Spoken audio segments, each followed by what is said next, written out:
Hello Power Rangers Lightning Collection fans, and welcome back to Toku Topics. Today I'm taking a look at the first entry in the first wave of Power Rangers Lightning Collection Remastered. So, this is the special line that they're doing in 2023 to celebrate the 30th anniversary of Power Rangers, Mighty Morphin Power Rangers Season 1 specifically. So these are interesting figures. They are re-releases, in a way, of the original Mighty Morphin team, but they're redone with pinless joints, and more paint, and more accessories, and redone civilian head sculpts. So right here, this is the original 2020 release of Mighty Morphin Blue from Wave 5, all that time ago, so very, very long time ago. And that one has definitely become pretty pricey, pretty rare, pretty hard to find in the aftermarket. So when it comes to the Mighty Morphin team, he was definitely one that kind of needed a re-release or a restock of some kind. This was the first one that we saw revealed, it was the first one we saw leaked, and now it's here. So I got mine from Entertainment Earth as part of their not mint selection of it. They had like an option where it was like completely mint, sealed in box, and this was the not mint option, although it arrived perfectly good. I have already opened this, spoiler alert, this is an empty box, but I ended up paying about $25 for this. So basically the retail for like a typical Lightning figure now, but it is not retailing for that. It retails for $33.99 at the deluxe price point. So, which I kind of understand here. I think the remastered line is definitely a sort of a tricky thing, because if you don't have the Mighty Morphin figures already in the Lightning Collection, get these. These are definitely the best versions of them, but if you already have them, and we'll compare the two, maybe it's not that much worth of an upgrade. It kind of just depends on your kind of preference with it, but I really do like this box presentation. I think the plastic repackaging for this is actually really clean and really slick. I love that it has its own distinction of remastered, which you see the logo there as well at the top, and on the bottom you just get all that copyright stuff. This is a fan channel release, so all of these are fan channel exclusives, so the only store that you're going to like find them in person at is like GameStops and stuff like that. And then we have the nice Blue Ranger artwork right there, and the render of him, Mighty Morphin Blue. So that's all nice, it's all shiny and reflective. You get the 30th anniversary logo right there, which I really like. And on the side here, you get kind of, this is not necessarily the art that's on all of these figures for the entire team that we have seen at this point, but it is a nice artwork nonetheless. Same thing with the 30th anniversary logo there. And on the side, you get Mighty Morphin Blue holding up the Power Morpher, and it says Mighty Morphin Blue. And on the back, you get that nice accessories layout that just shows you kind of how decked out these guys are. They all come with these kind of swirling effect pieces, all the different versions of the Blade Blaster. In this case, for Billy, he has removable glasses, a new head sculpt, multiple hands. You get 3 pairs of hands with these guys, so while it is more expensive by like nearly $10 more than a typical Lightning figure, you do get a lot with this. So let's go ahead and open this up, which I already have, and take a look at the remastered Blue Ranger. Okay, so here's Billy out of the box with all of his accessories here, and this is a good figure. It's definitely a really solid one, and in the kind of era of Lightning Collection figures with pinless joints, this is what I would want, for the most part. Is it a perfect figure? Maybe not, but it's probably as perfect as Mighty Morphin Blue is ever going to be able to be in the Lightning Collection. So, right out of the box, just like the plastic-free era figures have had, he has the Billy head sculpt on already, and the helmet is an accessory. Now, he is a little wobbly in the torso department, but I will say, thankfully, he does have those pinless joints with the drop-down knees there, or the drop-down, like, shins. And he doesn't have the noodle legs, which, for the most part, maybe they're wiggling, like, a little bit. I can feel a little wiggle to them, but they're not anywhere as bad as like Color Swap Yellow or Dino Charge Blue or anything like that. So, or even In Space Silver with the Silver Cycle. So thank God that they fixed that a little bit. For a figure that, you know, is supposed to be kind of appealing a little bit more to a casual audience, because it's supposed to kind of be for those who didn't get the original release 3 years ago, I would want that. You might be able to see here just kind of that wobble that I just mentioned. He is a little wobbly there, but that's not that bad, honestly. I do think that the pinless look is really clean. The new paint upgrades that we have with this, and this belt is a little kind of not perfectly centered on mine, but the new thing that they've done is the original release had these molded on coins. This time they are painted on, and they do have all these black lines painted around the entire belt and on the Blade Blaster holster, which was not present on the original release. There's still no black paint on the bottom of these boots, which is like one thing that people have kind of complained about. I don't really care if they have the black paint or not. I think that black line is a nice additional piece of detail that, even that, I don't really mind if it's there or not, but it is nice. I'll definitely give it that. But yeah, I mean, it's good. It's a good figure. It looks like Mighty Morphin Blue. I do think that this Billy head sculpt is better than the original release, but then again, I just prefer the glasses-less look of Billy, And here he is next to David Yost from kind of that era of time without his glasses. There's these like little ridges in there that are clearly designed for glasses to fit into his head. And he does come with glasses, which are right here. A really tiny little Lightning Collection accessory, which I do quite like. And that will just kind of, we'll see, this will probably end up on the floor. I'm sure I'm going to drop this in a second, but you kind of have to line it up into those little grooves there and there, and it seems to stay in pretty good. So there he is with glasses, and there's a comparison to him with glasses. And I mean, compared to the original release, I definitely think that that is an improvement. I definitely do see David Yost in that, and I do probably prefer them without glasses. They are seemingly staying in there pretty well.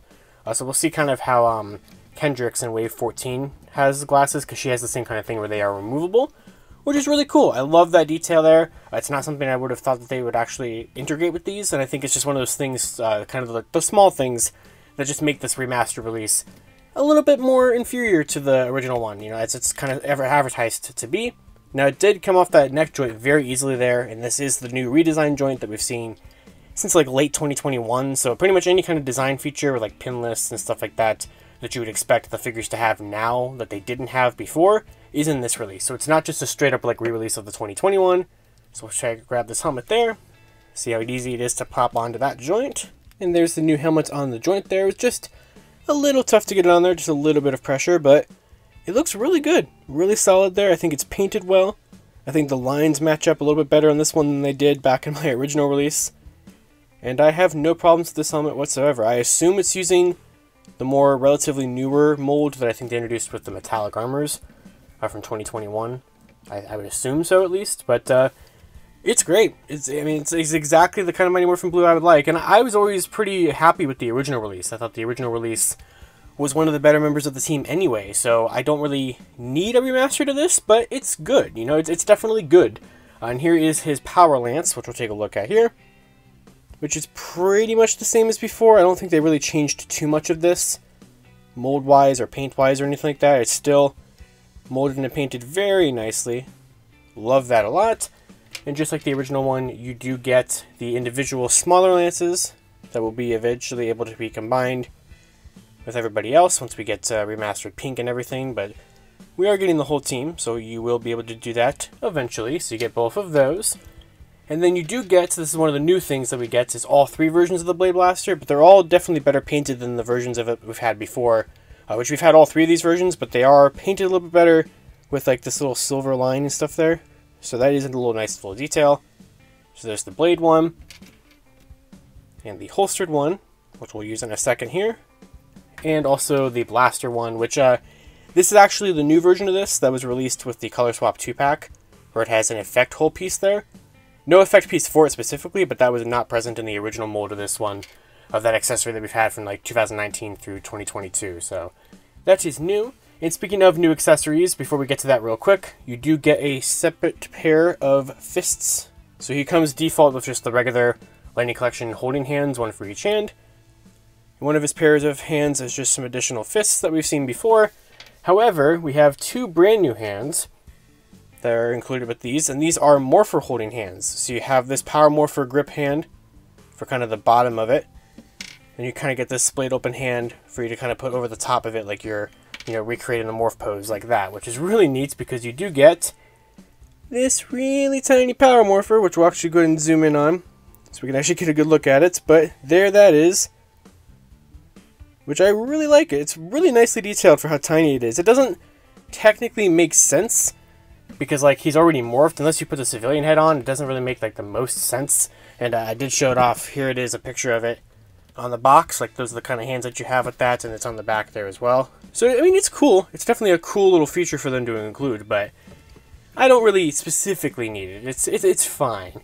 And then you do get these, which I always like the effect pieces, so I think it's cool that we get these brand new ones. They're just like these big swirling pieces that you kind of just put around him, almost like he's like twirling the Power Lance around or something. And we kind of thought originally these would maybe be like specific to him, but the entire team is going to be coming with these pretty much exact same effect pieces, just done up in their color. But I do like them quite a bit, so I'm going to go and put the I almost said the Power Blaster, but the Blade Blaster into the holster there, specifically the holster version. And we're going to go and bring out the 2020 release and compare the two of them before we wrap this up. So here we have the original 2020 Wave 5 release and the 2023 remastered release. And I mean, there really is no contest, in my opinion. This one is the definitive, it is the better version of this figure to get. However, is it necessary if you have this one? Like I said earlier in this video, it kind of is up to you. Do you really like those new effect pieces? Do you really like the removable glasses aspect? Do you really like the additional paint applications?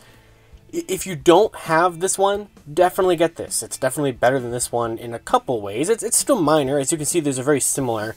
I would say that the chests are a little bit different with the diamond patterns. This one is a little bit more accurate to kind of the... It's like, this is like a little bit more of a bigger diamond than it's supposed to be. This is a little bit more accurate to that kind of diamond pattern. It's very minor, but I definitely do see it there. I do see something in this one that I saw with my Adam video from Wave 12, where I looked at that version of the figure compared to the Wave 6 version of Mighty Morphin Black, where this one definitely feels more whiter. Like, all the whites feel more whiter. These feel a little bit less white.